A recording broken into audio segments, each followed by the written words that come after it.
Thank you so much, Karen, for this opportunity. The funny thing, I guess you would say, is when Karen said, "Hey, do you want to talk on this?" I had actually suggested this topic because I thought I need the answers, not because I had them. But what I really found out is that there's so much that I've learned throughout this journey, anyhow. And so I am going to share the knowledge that I have. Y'all, it's easy to get caught up in all the things. I started my health journey back in 2018. My husband started coaching a few months later. I joined him a couple years later. Awaken in Phoenix was our first event to attend together. Truly made a difference in my life personally. And so anyhow, but what I found over the last maybe even 8 months is I was losing myself in trying to do all the things. And so it's a constant, I think, movement forward. You got to keep getting back up. Okay. You can't just stay down. But I am going to teach you some of the things that I've learned through the years that I really think will help in this area. I'm going to reference from Laugh Your Way to a Better Marriage by Mark Gungor. I don't know if you've ever listened to that training. I'm telling you, we did that in a marriage class and it was fabulous. But anyways, he talks about two brains. And so let me just explain this because I think it really makes a difference on us as women anyhow. But for men, they have their brains are like compartmentalized. And if there's men that jumped on this training, just deal with it. I don't know. Anyhow, so they compartmentalize. So what they do is they'll say, "Hey, we're going to talk about fishing." They go into their brain, they pull out their fishing box, they unpack it, and they talk about it. So then if you want to move into business, they have to pack that box back up, put it back, find their business one, pull it out, and start talking about it then, right? They can compartmentalize that. But for women, we can, our thoughts are all connected. You have one thought and ding, ding, ding, ding, ding, all these things start popping off at once. That's why you can see like a red car drive by and all of a sudden you're planning your Thanksgiving meal, right? And who all's going to attend and what it's going to look like, because our brains just are constantly moving. So that's great for us with the gifting and a calling that we have with women. We don't want to lose that. But here's the problem. In our business world, it's led by men who have that way of thinking of compartmentalizing. Do you know that for Fortune 500 companies, only 8.2% of their leaders, their CEOs are women? That's as of 2021. So number one, kudos to all of us because we're in that group and changing it anyways, right? We're changing those statistics. But at the same time, guys, it does make a difference on how we lead and how we show up because women are expected to compartmentalize their roles because that's how men handle their lives.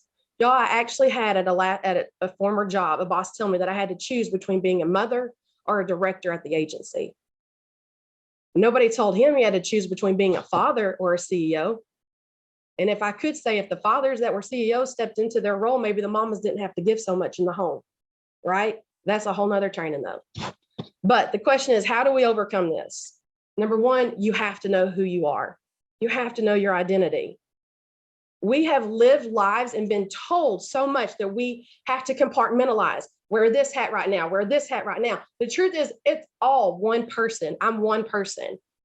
So, but we've been fragmented. What happens is when you're fragmented and it's like this and you think you have to do that, what does that do? It makes you weak and you begin to crumble and fall. We got to call ourselves back into that wholeness and who we are. Call yourself back into alignment. Jesus said he'll bind up the brokenhearted, right? He'll heal their wounds. So sometimes we do have wounds and scars that need to be healed just from life in general and deal with that for sure. Let the Lord take care of that. But at the same time, you don't fragment who you are in your person. You're one person. We don't switch hats. We just focus in different areas at different times. So you are all of the titles that you have, all the things, all at the same time. It's amazing, phenomenal, complicated, and sometimes messy, but that's okay. I had an uncle who once said, your titles and labels either fall off in heaven or they burn off in hell. That's actually a reference he was making for denominations, but it really goes the same way. You don't take your titles with you, right? But we take who we are. And that's what we need to focus on. No one can define your worth or your value. My identity is found in Christ Jesus. So I have to know who I am according to him. And so then because I know who I am in him, I don't have to listen to all the haters because haters are going to come. But I don't have to listen to them. I can silence those voices. But same thing that no one else can define your worth. No one else can diminish your worth and value unless you do first. Go where you are celebrated and not where you're tolerated. Can I tell you this community of women and other health, we'll include the men in this. This community has been the biggest supporter for me personally that I've ever had in my life. And we are in ministry. And that's sad to say that a lot of time our churches have work to tear down instead of to build up. Okay. This community right here, I know I can come to and be myself 100%, and I am loved and accepted, and everybody's cheering each other on. That's why these trainings and these days are some of my most favorite. These events, it's like family reunions, like in a totally healthy way, right? Family reunions, not the toxic side, it's all the great stuff. So know what tables to sit at, and know which ones you need to walk away. The second thing I'd say is stop comparing yourself. You can't be someone else, and no one can be you. We all have a unique calling and a gifting. Our world, your world, needs you to share. The only comparison that I should ever have is how I line up with what God has called me to do. It's okay to be insecure about yourself and your abilities as long as it doesn't hold you back. Okay? Repetition builds confidence. And I have that confidence in Jesus that I can move forward. I don't have to have it all figured out, guys. Let's be honest. There was a time when I jumped into the health coaching side of things. We had done training. It was like bedtime. And I'm like, hey, kids, let's get ready for bed. And you know what my son said? He's like, are we going to have dinner tonight? I'm like, what? I didn't feed y'all. Like, whoops, let's figure this out. So I'm not coming to you saying I have all of life figured out, but I am saying I know who I am and how to move forward. We do the things that we can do. Right? So quit comparing yourself to what other people are. Our journeys are different. My health journey doesn't look like anybody else's. My coaching journey doesn't look like anybody else's. My life journey doesn't look like anybody else's, and it doesn't need to. I was created with a unique purpose. The other thing I would say is let go of the expectations of others. No one is expecting perfection from you. So why are you expecting it from yourself? Do not set yourself up for failure. I may or may not have tomorrow, so all I can do is focus on today. We have to be careful with perceived expectations versus reality. What's really the story that's going on and not what we're expecting and perceiving as the expectations of others. That was a hard thing for me to walk through in ministry early on, because I always thought, oh, I'm the minister's wife. I've got to have all this level and all these things. I've got to have it all together. And the lady that I first ever met who didn't have it all together as the pastor's wife, like God love her and bless her. I tell her all the time, you don't know how much it meant to me that you were just real.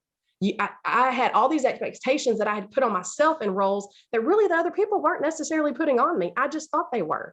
So get rid of those expectations, live up to what you need to. And I'll end with this, being intentional. Chantel's already covered this really, so I don't even need to necessarily, but I am going to say these last couple of things. Make a list and prioritize it. I don't care if you're not normally a list person, become a list person. Make a list, prioritize it, do what must be done first, and then the rest of it can wait. Like, the world's not going to crash and burn because it had to wait till tomorrow.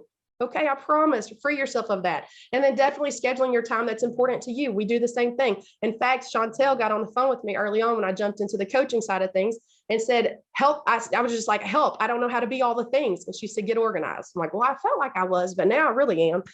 But it's still constant growing in that. But anyhow, you can end up losing yourself if you don't take these things to heart. Like, you really have to know who you are. You need to quit comparing and let go of the expectations. Be you, exactly who you were created to be, because that's the best thing that can happen. So thank you, Karen, so much for letting me share today. Wow.